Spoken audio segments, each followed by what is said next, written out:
तो नमस्कार फ्रेंड्स, हमारे चैनल में आपका स्वागत है। आपको बहुत ही महत्वपूर्ण जानकारी देने वाला हूँ। लाइव वार्ता भी आपको सुनाने वाला हूँ। अतिथि शिक्षक के संगठनों का क्या कहना है, उनकी आगे की रणनीति क्या है, कब ये आंदोलन करने वाले हो, शासन के सामने कब ये अपनी बात रखने वाले हैं। इन्हें अल्टीमेटम दिया है, शासन को मानती है सरकार अतिथि शिक्षकों की उनका भविष्य सुरक्षित नहीं करती, जिस तरह गुरुजियों का किया गया। तो अतिथि शिक्षक एक बड़ा आंदोलन करेंगे और अतिथि शिक्षकों को जो ई अटेंडेंस मानदेय पूरा नहीं मिल पा रहा, उनको लेकर बहुत सी समस्याएं आ रही, उसको लेकर भी अतिथि शिक्षकों ने मंथन किया है और शासन के सामने बात रखी है, मीडिया के सामने ही बात रखी है।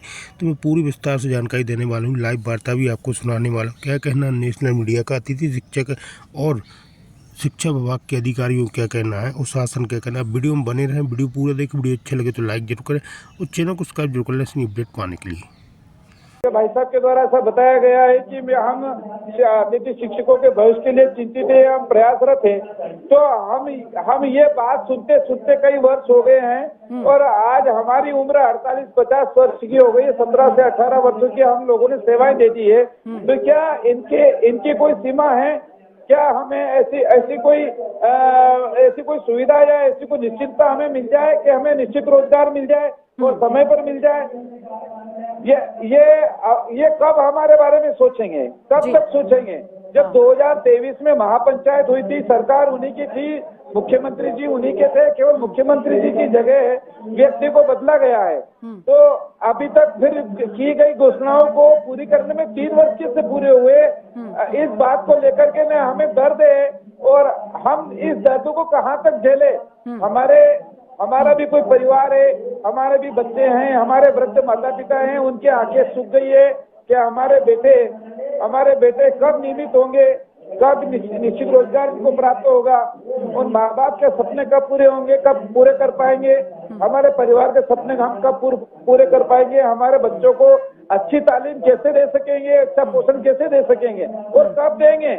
हमारे 17 से 18 साल हम इस काम को देने में गुजर गए हैं। हमारी पूरी जवानी, हमारा जीवन का जो मुख्य समय था वो सारा चला गया। बिल्कुल सागर जी, महेश जी सही कह रहे हैं, क्योंकि शिक्षकों का स्तर आज भी नहीं सुधरा। भले ही जो तनख्वाह मिलती है उसमें उनको आप देख लीजिए, अदर डिपार्टमेंट के लोगों को देख लीजिए, उनका स्तर जस का तस है शिक्षकों का। अब जिस तरह से महेश जी कह रहे हैं कि कब तक और मांगों का जो निराकरण होगा, कोई ढांचागत बनाया है, कोई नीति निर्धारित की कि भाई ये टाइमलाइन है, इस तक आप और इंतजार कर लीजिए। जी के दर्द को अपना दर्द मानता हूं और मैं मानता हूं कि ये वास्तविक दर्द है और इसे नकारना न तो सही है और न ही जिम्मेदाराना है।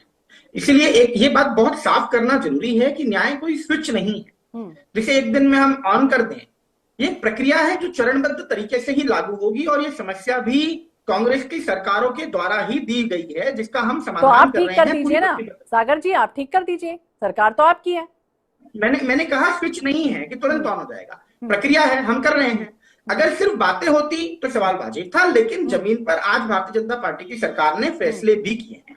आप देखिए ना, मानदेय दोगुना किया है, भर्ती में 50% आरक्षण लागू किया है, 12 महीने सेवा का निर्णय जब आया तो डिजिटल भुगतान और पारदर्शिता भी लागू की है। तो बहुत देखने वाली बात है कि न्याय जो है वो शुरू हो चुका है, पूरा होना बाकी है। मैं मानता हूं समस्या वास्तविक है, लेकिन समय इस पूरी प्रक्रिया के अंदर भी अगर हम देखें तो समस्या 15-20 साल में के बाद जाकर के बनी है। उसे 15-20 महीनों में पूरी तरीके से खत्म करना मुमकिन नहीं है और व्यवहारिक भी नहीं। इसीलिए हम स्थिति को मतलब सुधारने के लिए पूर्ण रूप से प्रतिबद्ध हैं और अब उसकी प्रोसेस में लगे। प्रोसेस में लगे, खान साहब से पूछते हैं, प्रोसेस में लगे हैं भाई, स्विच नहीं है कि तुरंत ऑन किया और सब कुछ ठीक हो जाए। खान साहब,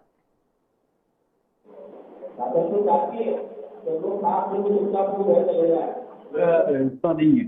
सरकार में बैठे वो जन विरोधी सोच के लोग जो हमारे अतिथि शिक्षकों के दर्द को नहीं समझ पा रहे, उनके मानसिक पीड़ा को नहीं समझ पा रहे, अगर वो इतना प्रताड़ित होकर नहीं, पीड़ा को तो समझ रहे हैं, लेकिन वो कह रहे हैं कि स्विच नहीं है, तुरंत नहीं हो जाएगा, एक प्रक्रिया होती है, उस प्रक्रिया के आधार पर थोड़ा टाइम लगेगा। थोड़ा टाइम, 22 साल मध्य प्रदेश में भाजपा की सरकार को हो गए और कितना टाइम चाहिए? ये 15-18 महीने की बात कर रहे हैं, 22 साल हो गए। शर्म आना चाहिए आपको इस तरह की बातें झूठी परोस कर।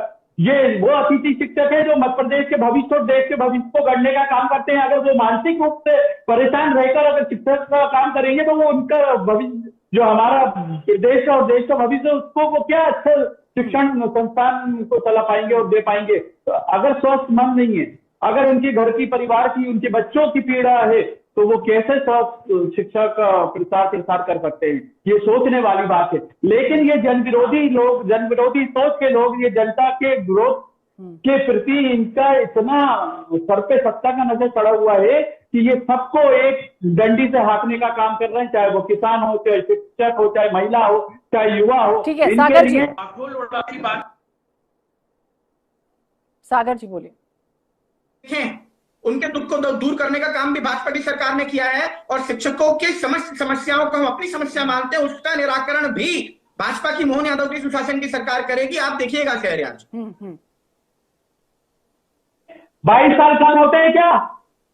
2 दिन के काम को आप 22 साल में नहीं कर पाए? शहरयार जी, शहरयार जी, तो आपके पास तो इससे पहले दिग्विजय जी का शासन था ना। सागर जी, कोई तो आप टाइमलाइन दे करते हैं। दीजिए, कोई टाइमलाइन दे दीजिए। इंतजार कर रहे हैं महेश जी, अब और कितना इंतजार उनको करना पड़ेगा? में आपने समस्याएं खड़ी की, विरासत के अंदर हाँ, समस्याएं मिली, जवाब उसका दे दीजिए। समाधान करते करते हम यहाँ तक आए हैं। मैंने आपको बताया, जो और आरक्षण कितना- 25% था, और उसको कितना- हमने 50% दिया। वर्ग 1 वर्ग 2 की मानदेय में वृद्धि हुई है। नहीं, मानदेय में वृद्धि हो गई है, लेकिन अब कितना इंतजार और करना होगा सागर जी ने? ये प्रदर्शन जिस तरह से करने जा रहे हैं, अब क्या कितना इंतजार हो? 1 महीने, 2 महीने, 1 साल, 2 साल? सागर जी, आप सुन पा रहे मुझसे सवाल किया आपने? जी, सागर जी आपसे। जी, मैंने आपको स्पष्ट रूप से कहा कि हम बहुत सीधी तरीके से इनकी सभी समस्याओं को का समाधान, संपूर्ण समाधान करने के लिए प्रतिबद्ध हैं। लेकिन न्याय जो है वो चरणबद्ध होता है। कितना और इंतजार? मैं स्पष्ट रूप से कहना चाहता हूं कि जब तक स्थायी नीति पूरी तरह से लागू नहीं हो जाती, जब तक सेवा सुरक्षा, जॉब सिक्योरिटी का ढांचा फाइनल नहीं हो जाता, उस दिशा में सरकार का काम चल रहा है। हरियाणा मॉडल स्थायी संरचना और दीर्घकालिक नीति पर चल रहा है, और इस बात के लिए मैं पूर्ण रूप से आश्वस्त करना चाहूंगा महेश जी को कि आपका दर्द भाजपा की सरकार का दर्द है। महेश जी, आप निश्चिंत रहिए, समाधान सड़कों से नहीं निकलता, संवाद से निकलता है। आप माननीय मोहन यादव जी की सुशासन की नीति में भरोसा रखें, संवाद पर आप विश्वास रखेंगे तो आपकी सारी समस्याओं का समाधान होगा। इस विश्वास के साथ मैं आपको आश्वस्त करना चाहता हूं कि किसी भी शिक्षक को हम अधूरा नहीं छोड़ेंगे। शिक्षक हमारे लिए गुरु की भूमिका में है, वे समाज का निर्माण करते हैं, समाज में व्यक्तित्व निर्माण की भी महती भूमिका निभाते हैं। तो ऐसे सभी शिक्षकों का सम्मान करना सरकार की पहली प्रायोरिटी है। ठीक है, प्रायोरिटी है। सागर जी ये कह रहे हैं, आश्वासन दे रहे हैं, लेकिन सागर जी देखना दिलचस्प ये भी होगा, क्योंकि अगर वो सड़कों पर हैं तो वो बच्चों का क्या भविष्य गढ़ेंगे, क्या उन्हें पढ़ाएंगे, हालांकि संवाद से रास्ता निकलेगा या नहीं, देखना दिलचस्प होगा। बहुत बहुत शुक्रिया आप तीनों ही मेहमानों का बातचीत करने के लिए, इस परिचर्चा में हिस्सा लेने के लिए।